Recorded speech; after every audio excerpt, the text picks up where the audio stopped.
सभी साथियों को नमस्कार। शैक्षिक सरोकार मंच की तरफ से आप सभी का बहुत बहुत स्वागत है।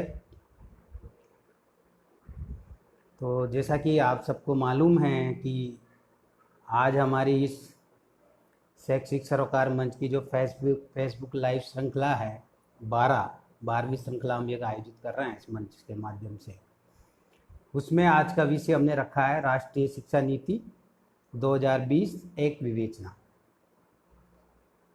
और इस मुद्दे पर आपके साथ बातचीत करूंगा मैं। तो उम्मीद है आप तक मेरी आवाज़ और मेरी तस्वीर ठीक से पहुंच रही होंगी। यदि आवाज़ नहीं आ रही हो तो आप कमेंट्स करके बताएंगे तो उसको ठीक करेंगे।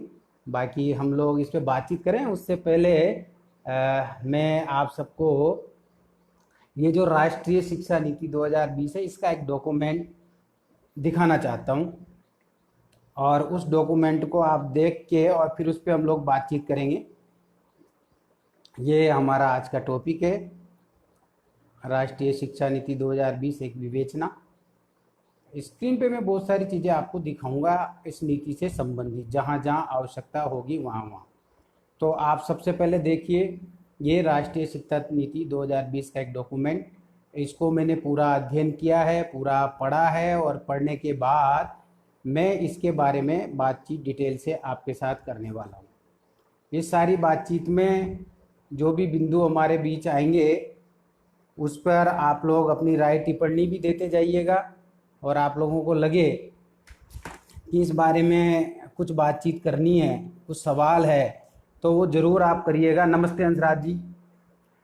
थैंक यू अंशराज जी, आपने बताया आवाज़ अच्छी आ रही है, शुक्रिया। अच्छा लगा आप इस सेशन को सुनने के लिए यहाँ मौजूद है हमारे साथ, और भी साथी धीरे धीरे जुड़ेंगे अभी। तो हम लोग बातचीत शुरू कर सकते हैं या अभी इंतज़ार करें साथियों का?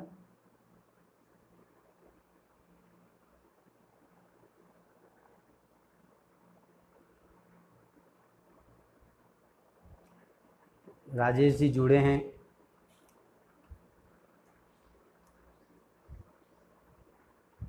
तो आप सभी साथियों का बहुत बहुत स्वागत है।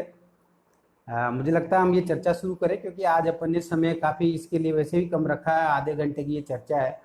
तो इसमें जो है कोशिश करेंगे कि पूरा ये जो दस्तावेज है 60 पेज का राष्ट्रीय शिक्षा नीति, इस पे एक समालोचनात्मक बातचीत करने का प्रयास करेंगे, और ये देखने की कोशिश करेंगे कि 28 सालों बाद ये जो शिक्षा नीति आई है, ये शिक्षा नीति किस तरह का विजन हमें दिखाती है शिक्षा को लेकर के, किस तरह का एक सपना हमारे सामने रखती है। तो जैसे हम सब जानते हैं कि जो भी राष्ट्रीय शिक्षा नीति अब तक बनी है, बहुत सारा पिछला इतिहास रहा है, जिसमें जी अंतराज जी शुरू करते हैं।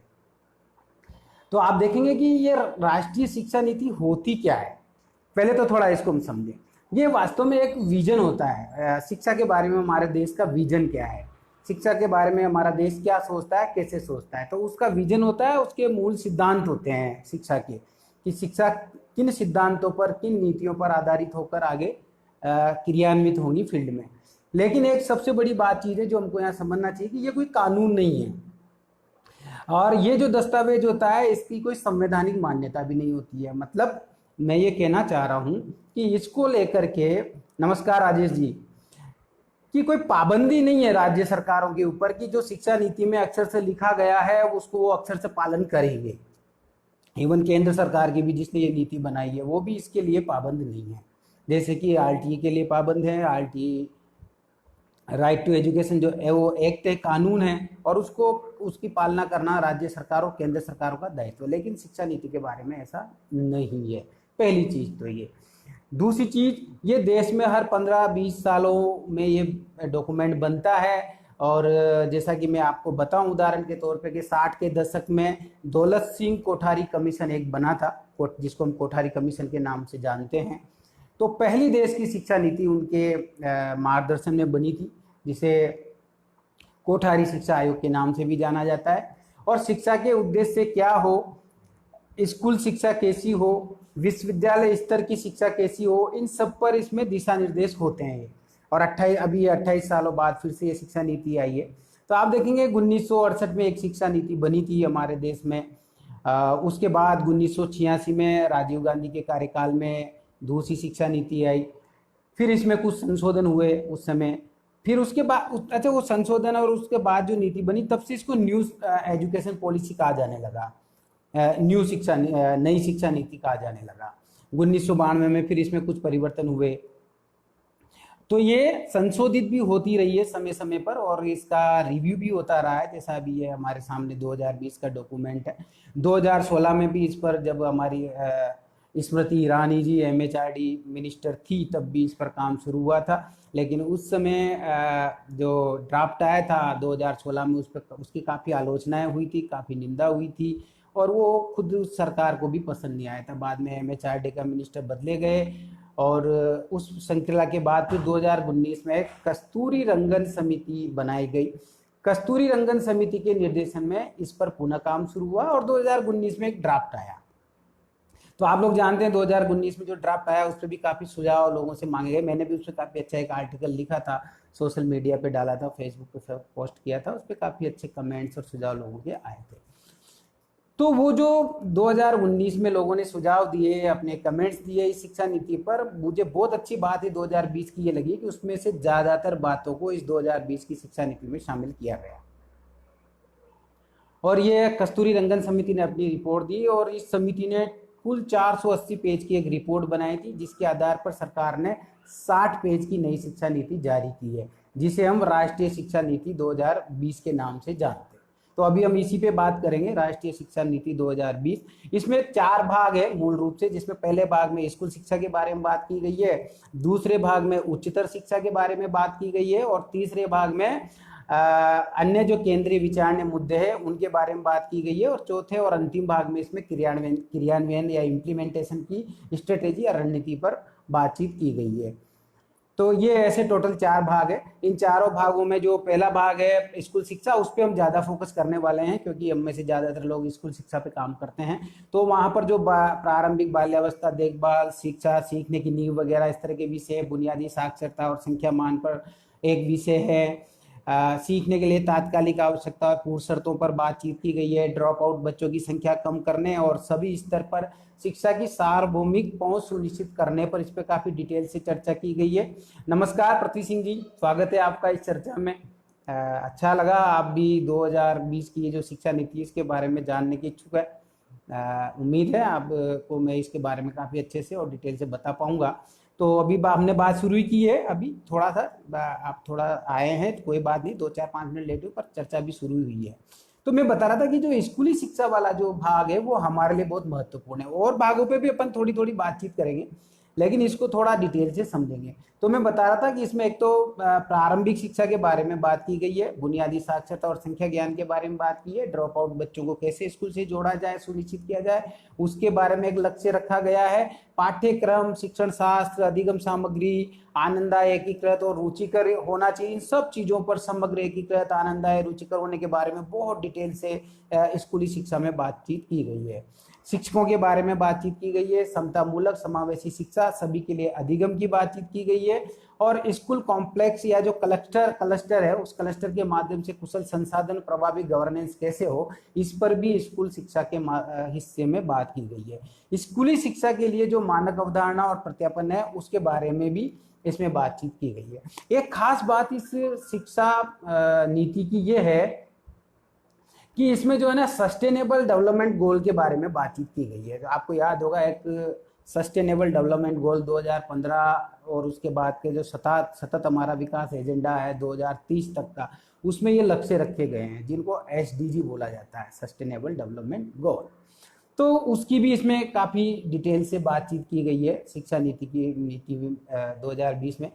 तो अभी हम है ना मोटे तौर पर ये 60 पेज का पूरा डॉक्यूमेंट है। मैंने इसे काफ़ी डिटेल से पढ़ा, हिंदी में ही पढ़ा, अंग्रेजी में ही पढ़ा, और उसको प्रस्तुत करने का अक्सर से मेरा कोई मकसद नहीं है यहाँ आपके सामने, वो आप पढ़ सकते हैं, सब जगह अवेलेबल है। तो यहाँ पर जो बातचीत हम करेंगे उस बातचीत में हम सिर्फ ये देखेंगे कि मुख्य बातें क्या कही गई है स्कूल शिक्षा के बारे में। और अन्य बातें इस शिक्षा नीति में क्या मुख्य रूप से कही गई है, और फिर उनकी एक विवेचना करेंगे, समालोचना करेंगे और देखेंगे कि जो हमारे संविधान के लक्ष्य हैं, संविधान के मूल्य हैं, उनके परिप्रेक्ष्य में ये शिक्षा नीति कितनी खरी उतरती है 2020 की।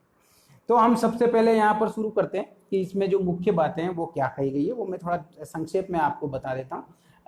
उसके बाद फिर उन पे हम एक समीक्षात्मक चर्चा भी करेंगे, थोड़ी थोड़ी समीक्षात्मक बातचीत यहाँ भी हम करते चलेंगे साथ। देखो, एक तो इसमें बहुत सारी अच्छी बातें हैं इस 2020 की शिक्षा नीति में।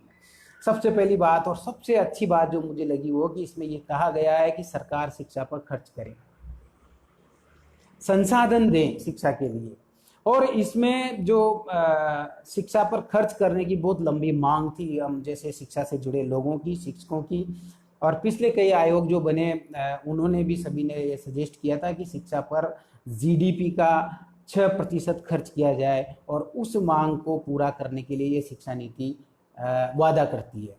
हो पाएगा नहीं हो पाएगा वो अलग विषय है, हम देखेंगे। 2030-2040 तक इन्होंने टारगेट लक्ष्य रखा है ये, पर इन्होंने एक कागज पे बात कही है कि हम जो है 6% शिक्षा पर खर्च करेंगे जीडीपी का। तो ये पैसा देने की बात है, संसाधन खर्च करने की बात है, इसके प्रति कमिटमेंट शिक्षा नीति दिखाती है।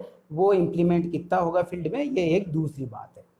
एक बेहतर इंसान के निर्माण की बात ये शिक्षा नीति करती है, मुझे बहुत अच्छा लगा।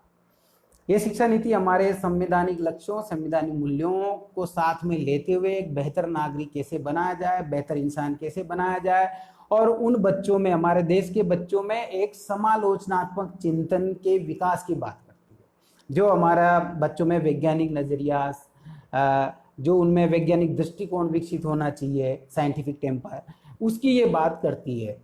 तो ये मुझे बहुत अच्छा लगा, और आपको भी इसकी तारीफ करनी चाहिए, स्वागत करना चाहिए शिक्षा नीति बनाने वाले लोगों का कि उन्होंने संवैधानिक मूल्यों को इस शिक्षा नीति में स्थान दिया है, जगह दी है, जो हम सब चाहते हैं कि इस तरह से हम हमारे देश की शिक्षा को देखना चाहते हैं। दो ये बातें स्पष्ट हुई। दूसरी बात, इसमें राइट टू एजुकेशन के विस्तार की बात कही गई है, काफी पॉजिटिव बात है। ये सभी शिक्षाविद ये चाह रहे हैं कि बिल्कुल जो हमारा राइट टू एजुकेशन है, आरटी जो 2009 में आया, उसका विस्तार होना चाहिए।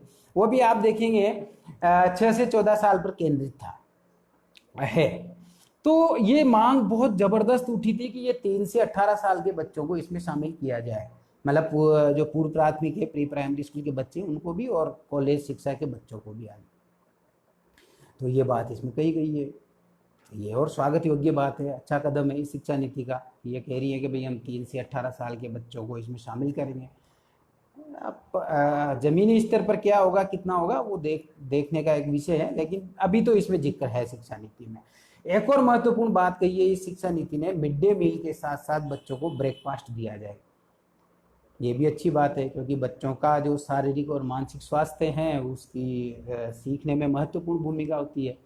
तो ये अच्छी बात कही गई है कि बच्चों को यदि आप मिड डे मील दे रहे हैं तो उसके साथ साथ आप जो है बच्चों को ब्रेकफास्ट भी दें। नमस्कार प्रमोद जी सर, प्रमोद जी दीक्षित हमारे साथ जुड़े हैं आज, इनसे सुबह बातचीत हुई थी। पृथ्वी सिंह जी, बिल्कुल अपन बीच बीच में बात कर सकते हैं। आपने कहा कि जैसा कि शिक्षा मंत्रालय अलग से बना दिया है, इससे बहुत लाभ होगा, मुझे ऐसा लगता नहीं है जी। इस पे हम लोग बिल्कुल बात करने वाले हैं। ऐसे बहुत सारे आयोग हो जाएंगे राज्य स्तर पर, अलग अलग, तो उसकी मैं बात करूंगा जब अभी इसकी समीक्षात्मक चर्चा करेंगे तो थोड़ी सी उस दौरान। तो मैं अभी थोड़े से जो मुख्य बातें हैं, मेन पॉइंट इस शिक्षा नीति के, वो आपको डिटेल से बता देता हूँ। तो एक तो मिड डे मील के साथ ब्रेकफास्ट बच्चों को देने की स्वागत योग्य निर्णय है, अच्छी बात है, होना चाहिए। और मातृभाषा में शिक्षा पर जोर दिया गया है, ये पहली बार नहीं दिया गया है। हमारी जो पहले 1968 में शिक्षा नीति बनी, 1986 में बनी कोठारी आयोग ने, और सभी ने इसकी सिफारिशें की थी कि बच्चों को जो है प्रारंभिक शिक्षा मातृभाषा में दी जाए। तो जो बच्चों को सीखने सिखाने का जो माध्यम है, बच्चों को जो सीखने सिखाने के निर्देश है, वो किस में होंगे, मातृभाषा में होंगे। तो ये एक बहुत अच्छी बात मुझे इस शिक्षा नीति की लगती है। दूसरी और इम्पोर्टेंट बात इसमें कही गई है कि ड्रॉप आउट रेट कम की जाए। मतलब अभी जो हमारे 10वीं तक बच्चे, 100 बच्चे पढ़ते हैं तो उसमें से 40 बच्चे 10वीं तक पहुंच पाते हैं। ये शिक्षा नीति इसकी भी बात करती है कि हम 100 के 100 बच्चों को 10वीं तक लेके आए, सेकेंडरी स्तर तक लेके आए। ये मुझे बहुत अच्छी बात लगी। ये एक टारगेट शिक्षा नीति के तहत सेट किया गया, ड्रॉप आउट बच्चों को स्कूल से जोड़ने का और ड्रॉप आउट रेट को कम करने का। तो ये बहुत अच्छी चीज़ है। इसके अलावा इसमें 10वीं और 12वीं बोर्ड की परीक्षाओं को आसान बनाने की बात कही गई है। ये कहा गया है कि इन परीक्षाओं को और आसान बनाया जाएगा। इन परीक्षाओं को बच्चों की क्षमताओं योग्यताओं पर आधारित बनाया जाएगा, बजाय रटन प्रणाली से हटा करके सब बच्चों की क्षमताओं योग्यताओं को जांचने का आधार बनाया जाएगा। और लेकिन यहाँ पर एक चीज और मैं विशेष जो नया नवाचार किया है, इसने जो नया प्रपोजल दिया है शिक्षा नीति ने, वो है कि बच्चे बोर्ड की परीक्षाएं साल में 2 बार दे पाएंगे। अभी तक आप 1 बार बोर्ड की परीक्षा दे पाते थे, लेकिन ये कहना है कि 10वीं 12वीं के स्तर पर बच्चे अब साल में 2 बार बोर्ड की परीक्षाएं दे पाएंगे। 1 बार मुख्य परीक्षा और दूसरी बार यदि वो सुधार करना चाहें अपनी परीक्षा में, अपने प्राप्तांकों में, अपने विषयों में, तो फिर वो एक और परीक्षा बोर्ड की दे पाएंगे। ये भी अच्छा विषय है, बच्चों को कम से कम एक मौका तो मिल रहा कि वो जो है अपने अंकों को सुधार सकते हैं परीक्षा के माध्यम से, दोबारा परीक्षा में अपीयर होकर के, प्रकट होकर के। तो ये एक बात कही गई है। और एक और महत्वपूर्ण बात इसमें ईसीसी जो अर्ली चाइल्ड केयर एजुकेशन है, उस पर जोर दिया गया है। हर बच्चे को 3 साल से शिक्षा मिले। अभी तक आप देखते हैं कि हमारे यहाँ कक्षा 1 में जो बच्चा आता था वो 5 या 6 साल का बच्चा आता था। यहाँ बात की गई है कि नहीं, 3 साल के बच्चे को आप शिक्षा से जोड़िए। आंगनबाड़ी, पूर्व प्राथमिक, एलकेजी, एचकेजी और नर्सरी की कक्षाओं से जोड़ने की बात कही गई है। उस पर एक पूरा सिस्टम भी दिया गया है 5+3+3+4 का। उसके मैं आपको समझाऊंगा आगे कि उसका क्या मतलब है। सबको बराबर अवसर मिले, इसके बारे में बात की गई है। महिलाओं को बारे में बातचीत की गई है। स्पेशल एक फंड बनाने की बात की गई है बालिका शिक्षा को लेकर के। ये हम जैसे जो लोग बालिका शिक्षा पर काम कर रहे हैं उनके लिए बहुत ही अच्छी और खुशखबरी है जो ये शिक्षा नीति बताती है। दलित और आदिवासी बच्चों को जोड़ने पर बात की गई है। समावेशन की इस पर काफी विस्तार से बात की गई है। और इसके बारे में क्या किया जाना चाहिए, थोड़ा इस पर स्पष्टता और होती शिक्षा नीति में, तो वो 4 चांद लग जाते हैं शिक्षा नीति में। लेकिन इस पर स्पष्टता नहीं बताई गई है। ये बातें तो कही, ये समावेशन करेंगे, बालिकाओं की शिक्षा के लिए अलग से फंड बनाने की बात कही गई है, सब बच्चों को, महिलाओं को, दलित बच्चों को, आदिवासी बच्चों को जोड़ने की बात कही गई है। लेकिन इनके लिए क्या किया जाएगा उस पर स्पष्टता नहीं है। ये एक चीज है। स्कूल कॉम्प्लेक्स यानी सुविधा पर जोर दिया गया है। ये क्लस्टर अप्रोच की बात कर रहे हैं। ये कह रहे हैं कि कुछ स्कूलों को मिला करके, कुछ सीआरसी बना करके, एक सीआरसी क्लस्टर रिसोर्स सेंटर बना करके, और स्कूलों को कुछ सुविधाएं जैसे लाइब्रेरी की सुविधा और अन्य जो सुविधाएं हैं वो वहाँ उपलब्ध करवा दी जाए, ताकि जो है अन्य 3, 4, 5 स्कूल उससे, या पूरा एक क्लस्टर उससे लाभान्वित होता रहे। तो वो स्कूल कॉम्प्लेक्स और सुविधा पर जोर देने की ये बात करती है। शिक्षा की भर्ती फेयर हो, इसके बारे में भी ये शिक्षा नीति बात करती है। और ये कहती है कि जो भी जितने भी विभिन्न प्रकार के शिक्षक, जैसे शिक्षा मित्र है, गेस्ट टीचर है, इनको अब तक हम लोग भर्ती करते रहे, ये भर्तियां रोकी जानी चाहिए और एक योग्य और अच्छा शिक्षित व्यक्ति शिक्षक के तौर पे चुना जाना चाहिए जो बच्चों के साथ काम करे। लेकिन इसमें काफ़ी जो है विरोधाभास भी है। बीच में ये भी कहा गया है कि हम लोग ऐसे जो वॉलेंटियर्स है, सोशल वर्कर्स है, सामाजिक कार्यकर्ता है, उनको भी ट्रेंड करेंगे बच्चों को शिक्षित करने के लिए, स्थानीय व्यक्तियों को। तो ये थोड़ा सा विरोधाभासी मुझे लगता है इस शिक्षा नीति में कि एक तरफ आप एक कुशल ट्रेंड टीचर्स के नियुक्ति की बात कर रहे हैं, शिक्षा मित्र गेस्ट फैकल्टी को हटाने की बात कर रहे हैं, बीच में आप दूसरे तरह के शिक्षक लाने की भी बात कर रहे हैं। तो दोनों में कुछ मामला समझ नहीं आता। हालांकि जीएस वर्मा जो कमेटी बनी थी उसने भी इस पर काफ़ी जोर दिया था कि जो शिक्षक है वो काफ़ी योग्य होने चाहिए सरकारी विद्यालयों में, और उनका एक प्रशिक्षण होना चाहिए, बेहतर प्रशिक्षण, और वो अच्छे डिग्रीधारी, डिप्लोमाधारी टीचर होने चाहिए। ऐसे नहीं कि आपने शिक्षा मित्र लगा दिए, गेस्ट टीचर लगा दिए, इससे काम चलने वाला नहीं है। उसके बाद उससे फिर क्या होता है, हमारी जो सरकारी शिक्षा है उसके बारे में लोगों में भ्रम फैलते हैं। उनको लगता है कि यहाँ योग्य टीचर नहीं है, उसको दूर किया जाना चाहिए। शिक्षा में डायरेक्टर ऑफ एजुकेशन का साम्राज्य बंद करने की बात कही गई है, और बोर्ड अलग हो। ये जो आप कह रहे थे बहुत सारी एजेंसी, उसकी बात यहाँ पर मैं बता रहा हूँ कि उन्होंने कहा बोर्ड अलग हो, फंडिंग का काम कोई और एजेंसी करे, स्कूल के रेगुलेशन का काम कोई और एजेंसी करे। इसकी निंदा भी हो रही है कि स्टेट लेवल पर बहुत सारी एजेंसीज हो जाएंगी, राज्य स्तर पर एक शिक्षा विभाग होगा, एक निदेशालय होगा, एक रेगुलेटरी अथॉरिटी होगी, एक एससीईआरटी होगी, और शिक्षा बोर्ड जैसे ऐसे कई सारे निकाय हो जाएंगे। तो लोग इसकी आलोचना भी कर रहे हैं और ये भी कह रहे हैं कि किस तरह से इन सबको एक बेहतर समायोजन के साथ, कोऑर्डिनेशन के साथ बेहतर शिक्षा के लिए एक मंच पे लाया जा सकेगा। ये एक चिंता का विषय है और बहुत सारे लोग इसके फायदे भी गिना रहे हैं। दोनों तरह की बातें हैं इसमें। दूसरी इसमें पहली से 5वीं क्लास तक जो मातृभाषा में पढ़ाई की बात की गई है, त्रिभाषा फार्मूले को अपनाने की भी बात की गई है। ये कोई नई बात नहीं है, ये हमारी पुरानी जो शिक्षा नीति है 1968 की, उसमें भी इस बात को दोहराया गया था, 1986 की शिक्षा नीति में भी दोहराया गया था, और फिर से 2020 में इस बात को दोहराया गया। हालांकि ये सब भी इसका स्वागत करते हैं, अच्छी बात है कि बच्चों को कोई भी विषय जो है, अलग अलग विषय वो पढ़ाने का जो माध्यम है वो मातृभाषा होनी चाहिए। तो मातृभाषा को लेकर के काफ़ी इस पे फिर दोबारा से फोकस किया गया है, यानी सब विषय सबको पढ़ाया जाए। और इसी तरह उच्च शिक्षा के बारे में एक सिंगल यूनिवर्सिटी सिस्टम खत्म हो, उसकी बात की गई है। यहाँ पर थोड़ा सा इसको समझिए, जो सिंगल यूनिवर्सिटी सिस्टम है वो क्या था। उसमें देखिए आपको एक, जैसे मान लीजिए एक ही सब्जेक्ट को लेकर, एक इशू को लेकर के यूनिवर्सिटी चला है, या मान लीजिए एक यूनिवर्सिटी जो सिर्फ बीएड का पाठ्यक्रम पूरा करवाती है, तो ये शिक्षा नीति कहती है कि नहीं भाई, आप और भी करवाए ना, आप और भी विषय कराइए, आप साइंस पर भी काम करिए, आप अंग्रेजी पे भी काम करिए, आप बीएड पे भी। एक यूनिवर्सिटी जो पूरा एक इंजीनियरिंग का कोर्स चला रही है, तो वहां पर और कोर्स क्यों नहीं चलाए जा सकते।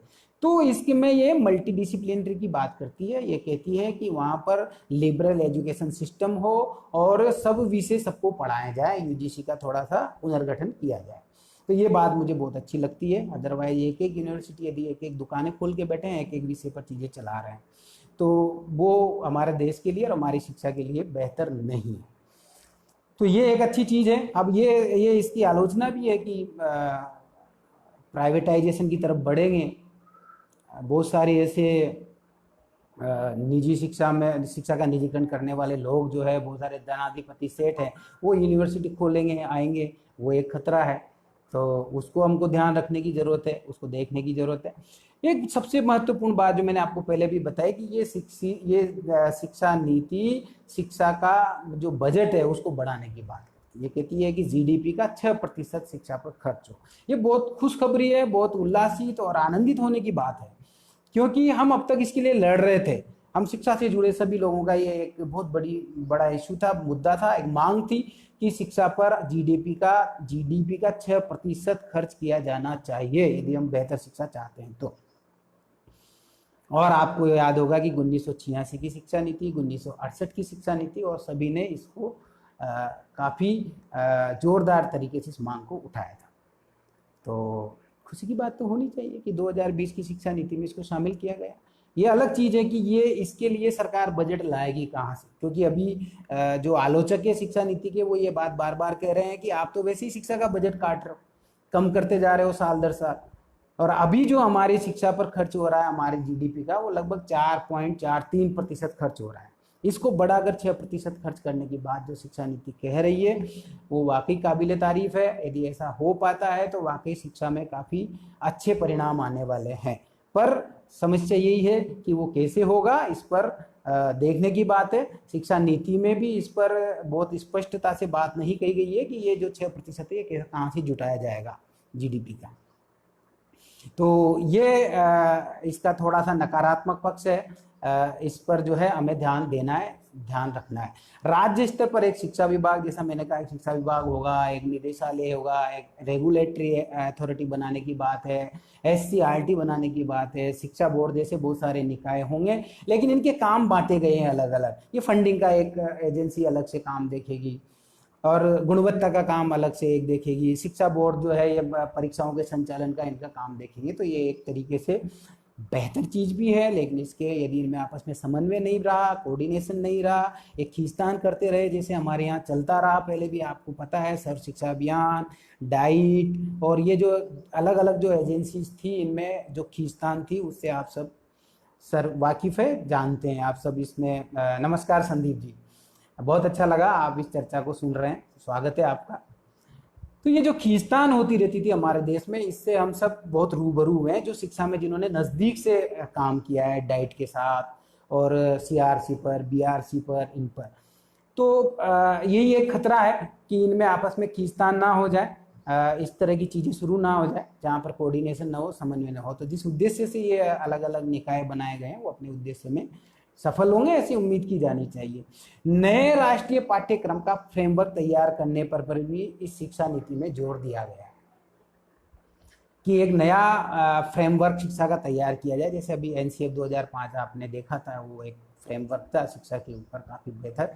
तो जिस तरह की बातचीत इस शिक्षा नीति में की गई है, संवैधानिक वैल्यूज को जिस तरह से इसमें शामिल किया गया है, उम्मीद है उसी तरह से ये शिक्षा क्रम बनाएंगे और वो शिक्षा क्रम बना करके इस देश की शिक्षा को बेहतर करने के लिए प्रयास करेंगे। उस शिक्षा क्रम में सभी चीज़ों पर बातचीत की जाएगी और उतने ही निरपेक्ष तरीके से की जाएगी जितने निरपेक्ष तरीके से इस शिक्षा नीति में आपने बताया है, ये उम्मीद की जाती है।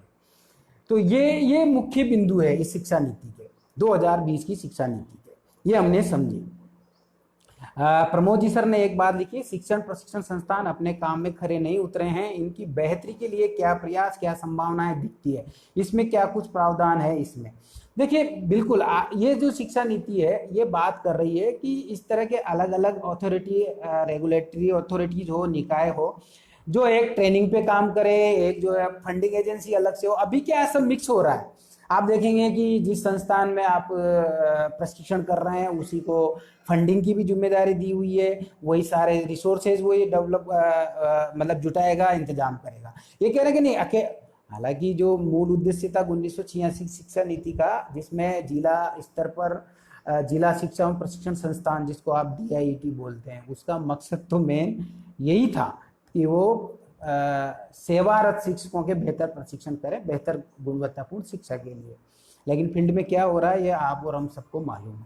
उस पर बहुत सारे काम थोपे गए हैं। वो STC की परीक्षाएं भी कराता है, DIET जो है STC के कोर्स भी चला रहा है, उनकी प्रवेश और वगैरह पे भी काम रखता है। ऐसे इन सर्विस जो टीचर्स इन सर्विस सेवाएं हैं, मतलब जो सेवारत अध्यापक है, उनके लिए प्रशिक्षण आयोजित करने का काम भी वही संस्था कर रही है। बहुत सारे शोध, रिसर्च और बहुत सारे करिकुलम, पाठ्यक्रम, सबका काम उस DIET को दिया हुआ है। ये हम वहाँ पर भी देखते हैं व्यवहार में। सिद्धांत में तो वहाँ भी मुद्दे अलग ही थे। बातचीत मुख्य जो उद्देश्य था DIET का, वो हमारे देश के शिक्षकों के प्रशिक्षण को बेहतर करने पर आधारित था, जो 1986 की शिक्षा नीति कहती है। ये बातें इस 2020 में भी कही गई है। शिक्षा नीति 2020 भी यही बात कहती है कि अलग अलग निकाय हो, एक फंडिंग एजेंसी हो जो अलग हो, वो रिसोर्सेज जुटाने का काम देखें, और एक जो है क्वालिटी एजुकेशन पर बेहतर काम करने के लिए अलग निकाय हो, बोर्ड अलग सेपरेट अलग से हो। तो अब देखते हैं 2020 की ये शिक्षा नीति जब जमीनी स्तर पर, क्रियान्वयन के स्तर पर आएगी तो क्या कुछ इस बारे में कर पाती है कि शिक्षा प्रशिक्षण संस्थान अपना काम बेहतर ढंग से कर पाए। ठीक है सर, प्रमोद सर, आपके इस सवाल का मैंने जवाब दिया। अब अभी हम ये देखते हैं कि ये जो सारे मुद्दे हैं 2020 की शिक्षा नीति में, इसकी एक समालोचनात्मक दृष्टि से इनको देखें। हमने बीच बीच में भी बात की है। बहुत सारे शिक्षाविदों को एक डर लगता है, खासकर जो राइट टू एजुकेशन के आंदोलन से जुड़े रहे हैं, उन लोगों का ये मानना है कि ये छुपे तौर पर ये शिक्षा नीति राइट टू एजुकेशन को डाइल्यूट करने का काम कर रही है।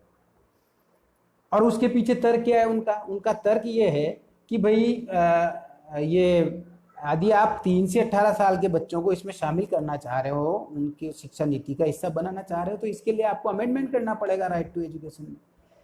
बिना शिक्षा के अधिकार कानून में अमेंडमेंट के, संशोधन के, तो ये पॉसिबल कैसे होगा? राज्य सरकारें क्या माने क्या नहीं मानेगी, कितना मानेगी, आप कैसे तय करेंगे? क्योंकि शिक्षा नीति कोई कानूनी दस्तावेज तो है नहीं, कोई संवैधानिक डॉक्यूमेंट तो है नहीं कि उनके लिए बाध्यता है इसकी शर्तों को मानना। और आप आश्चर्य करेंगे कि खुद केंद्र सरकार के लिए भी बाध्यता नहीं है। वो उसकी मनमर्जी को इसके कौन से प्रावधान को माने, कौन से हिस्से को माने, कौन से हिस्से को नहीं माने, कौन से हिस्से को कब लागू करे, वो स्वतंत्र है इसके लिए। तो इसलिए बहुत सारे लोगों का ये विचार है कि जब आपके पास राइट टू एजुकेशन 2009 है तो उसी में आप 3 से 18 साल की शिक्षा का प्रावधान क्यों नहीं कर देते? 6 से 14 तो आपने किया हुआ है, उसी में अमेंडमेंट कीजिए और 3 से 18 साल तक की बच्चा जो शिक्षा है उसको निःशुल्क बनाइए 3 से 18 साल के बच्चों के लिए। ये एक चिंता है। दूसरी चिंता, शिक्षा का GDP पर जो 6% खर्च करने का दावा ये शिक्षा नीति कर रही है, बात कर रही है, उसको लेकर के इसमें कोई स्पष्ट रूपरेखा नहीं बताई। उसको लेकर काफी सारे शिक्षाविद चिंतित है। 3 से 18 वर्ष के बच्चों के लिए जो शिक्षा के सार्वजनिकरण की बात RTA के विस्तार के बिना संभव नहीं है, ये बात मैंने आपको पहले भी बताई है। और आपको खास बात बताऊं, 2019 में जो ड्राफ्ट आया था उसमें ये शामिल था। हमारे जो सिविल सोसाइटीज की डिमांड पर और RT फोरम से जुड़े लोगों के आंदोलन और मांग पर ये चीज़ 2019 के ड्राफ्ट में शामिल की गई थी कि हम जो है 3 से 18 साल के बच्चों को शिक्षा से जोड़ने के लिए राइट टू एजुकेशन में संशोधन करें। तो जो ड्राफ्ट था उसमें तो था, लेकिन अभी 2020 में वो चीज़ जो 2020 की ये शिक्षा नीति हमारे सामने आई है, इसमें वो गायब है, उसमें से हटा दिया गया है। तो एक तो ये चीज़ है, शिक्षा नीति में इसका कोई उल्लेख नहीं है। एक कई लोगों को ये लगता है कि जो 25% आरक्षण अभी राइट टू एजुकेशन के तहत गरीब बच्चों को निजी विद्यालयों में दिया गया है, इसको भी हटाया जा सकता है। ये एक शंका, एक डर है। तो वो जो डर, शंकाएं हैं, चिंताएं हमारी, उन्हें मैं आपके सामने रख रहा हूँ। इस शिक्षा नीति में जो बच्चे हाशिए पर जी रहे हैं, हाशिए पर जिनकी शिक्षा चली गई है, उन बच्चों के लिए कोई खास चिंताएं नहीं की गई है। बात तो की गई है कि समावेशन की बात है, दलित बच्चों को और हाशिए पर जो बच्चे हैं उनको जोड़ने की बात है, लेकिन कोई स्पष्ट नीति नहीं बताई गई है कि कैसे उनको जोड़ेंगे। ड्रॉप आउट कम करने की बात की गई है कि हम 100% बच्चों को 10वीं तक जोड़ेंगे, लेकिन कैसे जोड़ेंगे उसके बारे में कोई विस्तृत डिटेल नहीं है। कक्षा 6 से जो बच्चों को एक व्यावसायिक प्रशिक्षण शुरू करने की बात राष्ट्रीय शिक्षा नीति 2020 करती है। ये शिक्षा नीति बताती है कि हम कक्षा 6 से ही कौशल उन्नयन पे काम करें। तो बहुत सारे शिक्षाविद इस पे चिंता करते हैं कि भैया आप जब कक्षा 6 का मतलब हुआ कि कक्षा 6 में पढ़ने वाला बच्चा 12 साल का हुआ, तो 12 साल के बच्चे को जब आप कौशल उन्नयन की तरफ धकेल देंगे तो ऐसे बहुत सारे बच्चे होंगे जो वहां पर कौशल सीख करके, काम धंधा सीख करके, और वो तो ड्रॉप आउट हो जाएंगे, वो अपने काम में जुड़ जाएंगे।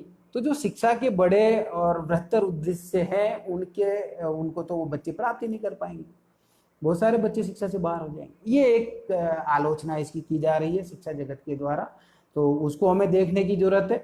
कमजोर वंचित वर्ग के बच्चे हैं वो कौशल उन्नयन के नाम पर कुछ अक्षर ज्ञान सीखकर शिक्षा के व्यापक उद्देश्य से दूर हो जाएंगे। ये एक बड़ी आलोचना इस शिक्षा नीति की है।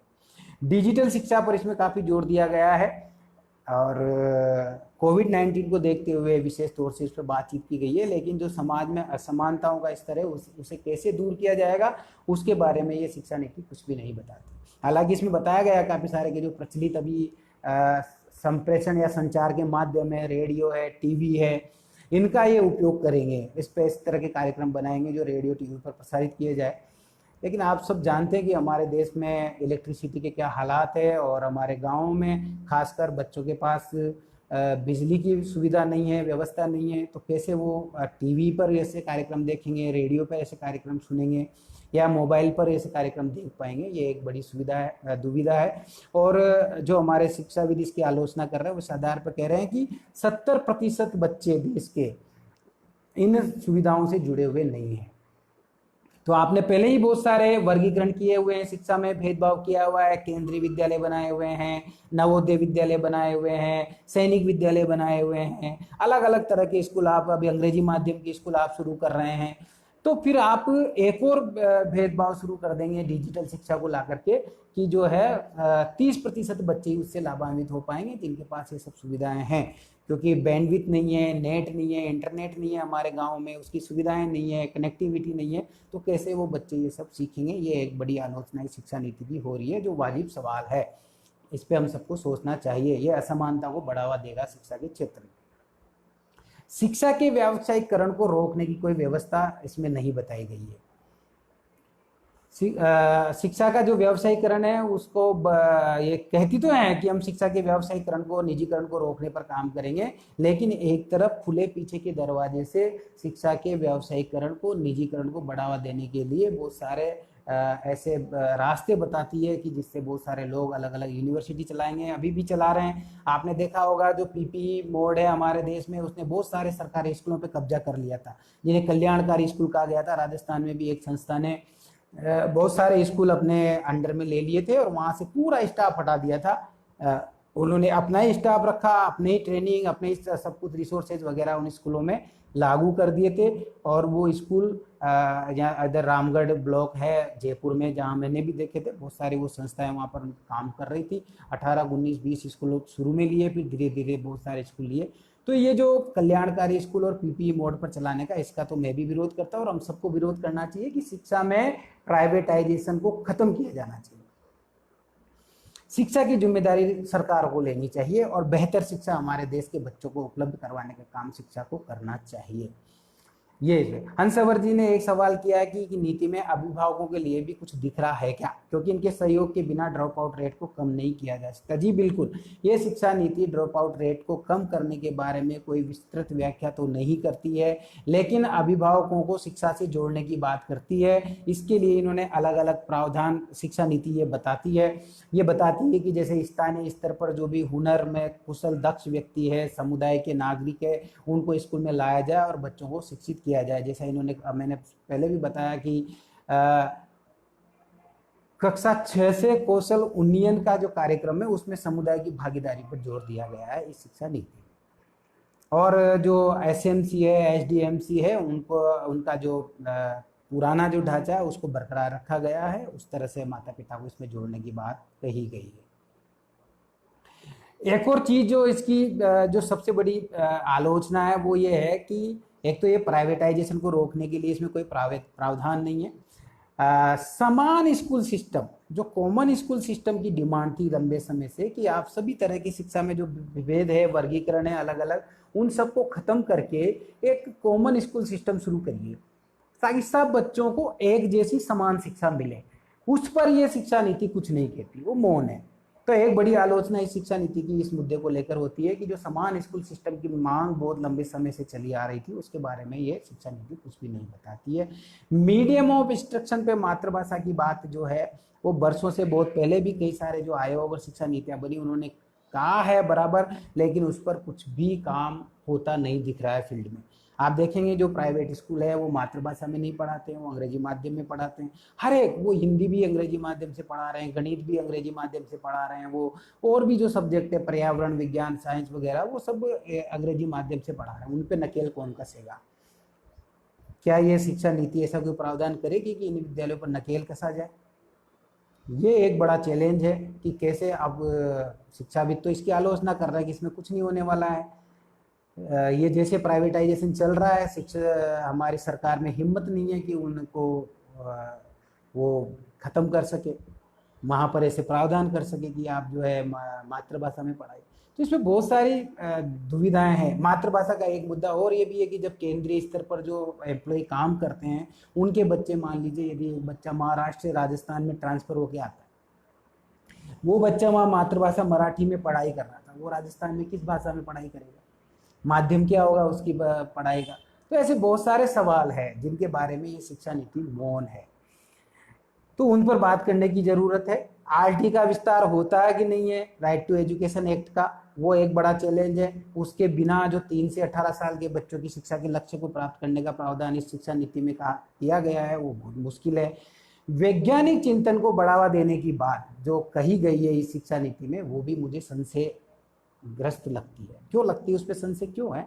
क्योंकि इस सरकार में जितने भी अभी जो मंत्री है, वो मंत्री ऐसे बयान देते रहे हैं जिससे वैज्ञानिक चिंतन को, वैज्ञानिक दृष्टिकोण को बहुत हानि पहुंची। ऐसे बहुत सारे उदाहरण हैं, आपने देखे होंगे कि जैसे गौमूत्र से कोरोना भाग जाएगा, गोबर का लेप करने से कोरोना भाग जाएगा, हवन करने से कोरोना भाग जाएगा। एक मंत्री जी ने ये भी कहा कि हमारा तो इतिहास रहा है, हमारे यहाँ तो सर्जन बहुत पहले पैदा हुए थे, गणेश जी के सिर पे जो है हाथी का सिर लगा दिया था, वो एक बहुत अच्छी सर्जरी थी। तो इस तरह की बातें करने वाले मंत्री क्या वास्तव में वो सरकार के हिस्सा है? और वो सरकार क्या इस तरह के वैज्ञानिक चिंतन को बढ़ावा देगी?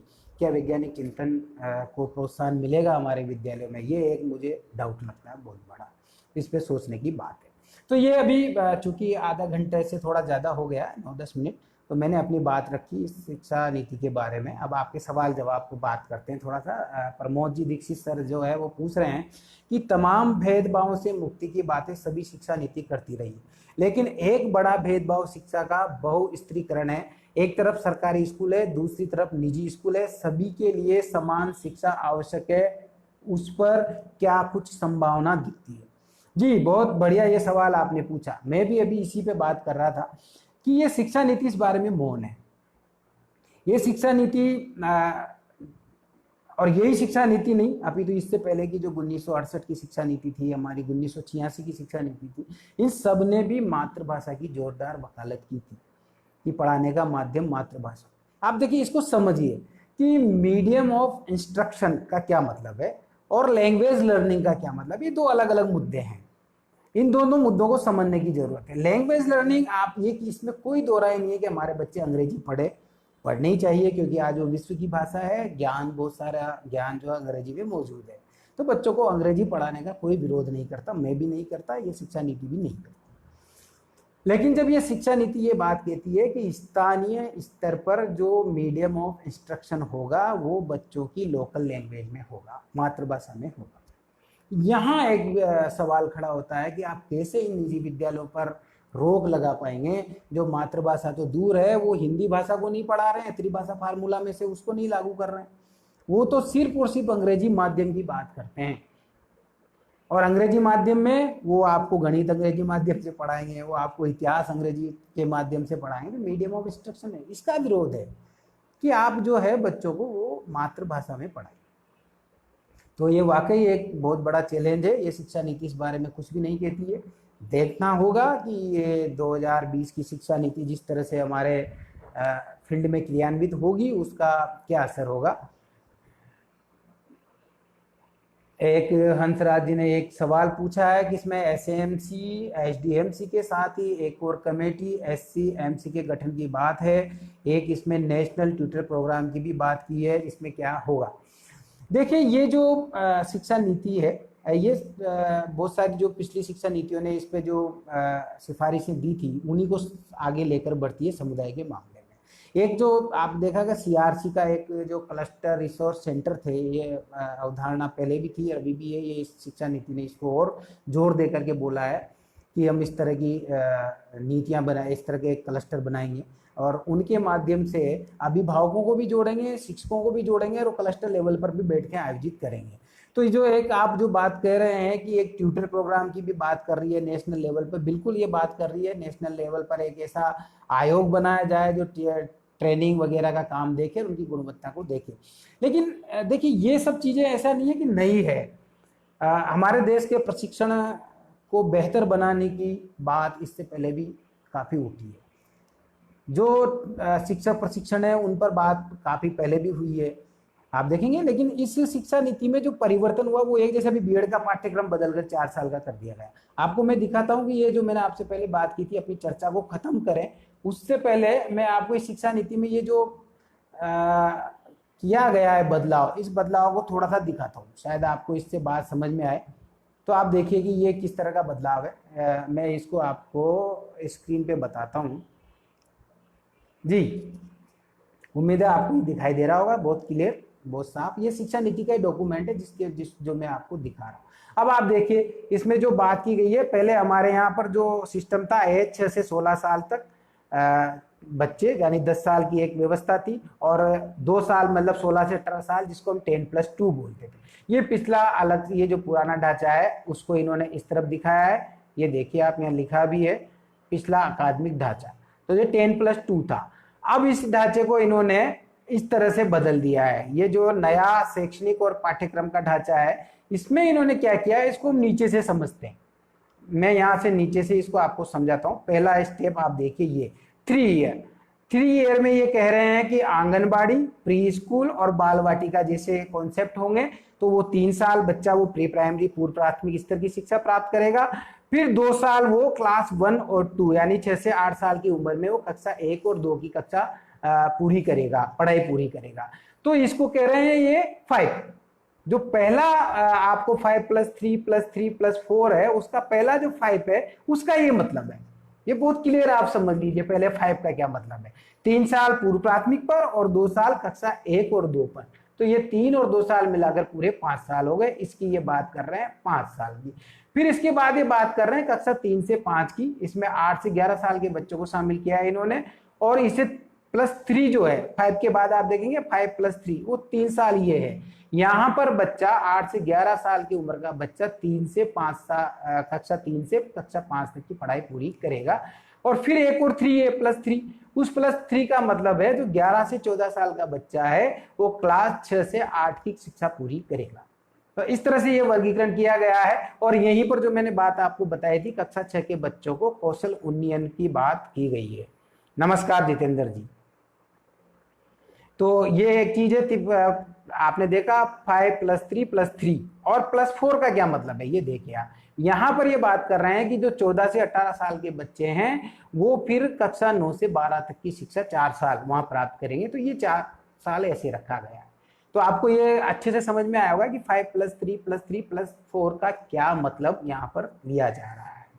उम्मीद है आपको ये समझ में आया होगा इस विश्लेषण को आप और ये शिक्षा नीति का डॉक्यूमेंट है जो मैं आपको बता रहा हूँ, इसी में ये बात कही गई है। आप देखेंगे कि इसमें जैसे काफी सारे सीखने के लिए सतत मूल्यांकन पर जोर दिया गया है, तकनीकी के यथासंभव उपयोग पर जोर दिया गया है, ऐसे बिंदु है जिनको भी आप देख सकते हैं।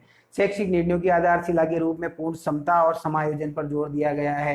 ये ऐसे कई सारे मुद्दे हैं। इसके लिए जो मैं आपको दिखा रहा हूँ, आपको ये डॉक्यूमेंट सीधा सीधा दिखा रहा हूं ताकि आपको ये चीजें समझ में आए। ये हिंदी में उपलब्ध है ये डॉक्यूमेंट। शिक्षकों और संकाय को सीखने की प्रक्रिया का केंद्र मानना, उनकी भर्ती और तैयारी की उत्कृष्ट व्यवस्था के बारे में बात कही गई है, लेकिन बार बार यही बात है कि वो कैसे की जाएगी। जैसे अब जैसे एक ये बात ये कहते हैं कि शैक्षिक प्रणाली की अखंडता, पारदर्शिता और संसाधन और कुशलता पर काफी काम किया जाएगा। तो जो आप ये एक साथी ने हमारे जनार्दन सिंह जी ने सवाल रखा था कि शिक्षण प्रशिक्षण का स्वरूप क्या होगा। आपका सवाल देखता हूं मैं। क्या एनईपी व्यावहारिक रूप में धरातल पर लागू करना संभव है? तो मैं वही आपको बता रहा था जनार्दन सिंह जी कि इस पे बहुत सवाल है कि ये व्यावहारिक रूप से धरातल स्तर पर इसको कैसे इम्प्लीमेंट किया जाएगा और क्या सरकार की वाकई ये मंशा है, इच्छा है। पहला सवाल तो वो जीडीपी का 6% पे खड़ा हो जाता है। आज दिन तक तो वो हुआ नहीं खर्च। अभी हम 4.43% खर्च कर रहे हैं हमारी शिक्षा का, और उसके बावजूद भी शिक्षा के बजट पे कटौतियां होती रहती है। तो ये बहुत बड़े सवाल है। जैसे ये कह रहे हैं कि जो मैं एक आपको ये पढ़ के बताऊं एक लाइन, जो कह रहे हैं शैक्षिक प्रणाली की अखंडता, पारदर्शिता और संसाधन कुशलता ऑडिट और सार्वजनिक प्रकटीकरण के माध्यम से सुनिश्चित करने के लिए एक हल्का लेकिन प्रभावी नियामक ढांचा, साथ ही साथ स्वायत्ता, सुशासन और सशक्तिकरण के माध्यम से नवाचार और आउट ऑफ द बॉक्स विचारों को प्रोत्साहित किया जाएगा। गुणवत्ता शिक्षा और विकास के लिए उत्कृष्ट स्तर का शोध किया जाएगा। लेकिन कैसे किया जाएगा ये इस शिक्षा नीति में नहीं है। शिक्षण प्रशिक्षण को बेहतर बनाने की बात कर रहे हैं, लेकिन कैसे बेहतर किया जाएगा उसके बारे में कोई विस्तार से नहीं बताया गया। एक तरफ कह रहे हैं कि वैज्ञानिक चिंतन और वैज्ञानिक विवेचना को और वैज्ञानिक नजरिए दृष्टिकोण को बढ़ावा दिया जाएगा। दूसरी तरफ ये भी कहते हैं कि जो हमारी भारतीय जड़ें हैं, गौरव है, उसे बंधा रखा जाएगा। तो यहाँ पर एक बड़ा, हमारी जो परंपराएं हैं बहुत अच्छी चीजें भी हैं वहां पर, और बहुत सारी ऐसी चीजें भी है जो नकारात्मक हैं, जो हमारी शिक्षा को प्रभावित करती है। तो क्या कहीं ये खतरा नहीं लगता आप लोगों को कि उन नकारात्मक चीजों को भी सरकार सकारात्मक बताकर, भारतीय परंपरा और भारतीय जड़ और गौरव बता करके वैज्ञानिक नजरिए के नाम पर थोपने तो नहीं लग जाएगी बच्चों के ऊपर? ये एक बहुत बड़ी चिंता, मेरी चिंता ही है, मुझे सबसे बड़ी चिंता है। क्योंकि अभी आप देखिए कि जो हमारे शिक्षा मंत्री, शिक्षा जगत से जुड़े लोग और बहुत सारे अच्छे पदों पर, राजनीतिक संवैधानिक पदों पर बैठे लोग जो बयान देते रहे, वो डराते हैं। वो बयान डराते हैं इस कोरोना महामारी में भी हमको कि वो कोरोना की वैक्सीन पर काम करने के बजाय वो ऐसे टोटके ढूंढ के ला रहे हैं, उन टोटकों के माध्यम से इस कोरोना महामारी से लड़ने की बात कर रहे हैं। तो यहाँ वैज्ञानिक नजरिया कहाँ विकसित हो रहा है? उन मान्यों के द्वारा, वो देखने की बात है। तो ये जो बहुत सारी चिंताएं हैं ये मैंने आपके सामने रखी। आपने जो सवाल रखे उसके बारे में हमने थोड़ी बातचीत की, और मुझे लगता था कि हम आधे घंटे में ये चर्चा पूरी कर लेंगे, पर 15 मिनट हम ऊपर चले गए। तो यदि आपका कोई और सवाल, कोई राय टिप्पणी हो तो उस पर हम बात करें, अदरवाइज फिर हम इस चर्चा को यहीं पे विराम देते हैं। क्योंकि आज रक्षाबंधन का त्यौहार है, इसलिए मैंने समय को थोड़ा मिनिमाइज करके रखा था कि आप सब लोग उसमें व्यस्त होंगे, बिजी होंगे घर में, तो चर्चा को आधे घंटे पर ही केंद्रित किया था, मुख्य मुख्य बातें आपको बताना। और चूंकि शैक्षिक सरोकार मंच इस देश की शिक्षा को बेहतर करने के लिए सदैव तत्पर रहा है, और देश में यदि इस तरह की एक महत्वपूर्ण नीति आती है तो उस नीति पर यदि शैक्षिक सरोकार मंच बात नहीं करेगा तो ये तो कोई बात नहीं बनती है ना। तो बहुत सारे दोस्तों ने हमें फ़ोन करके व्हाट्सएप पे तो बताया कि सर एक सेशन 2020 की जो शिक्षा नीति है उस पर करिए, चाहे वो छोटा ही करिए, पर वो बहुत ज़रूरी है हम जैसों को शिक्षा नीति को समझने के लिए। क्योंकि बहुत सारे लोगों के पास जो ड्राफ्ट है अलग अलग, वो पुराने ड्राफ्ट है, डॉक्यूमेंट कई लोगों के पास नहीं पहुंच रहा है, नहीं मिल रहा है।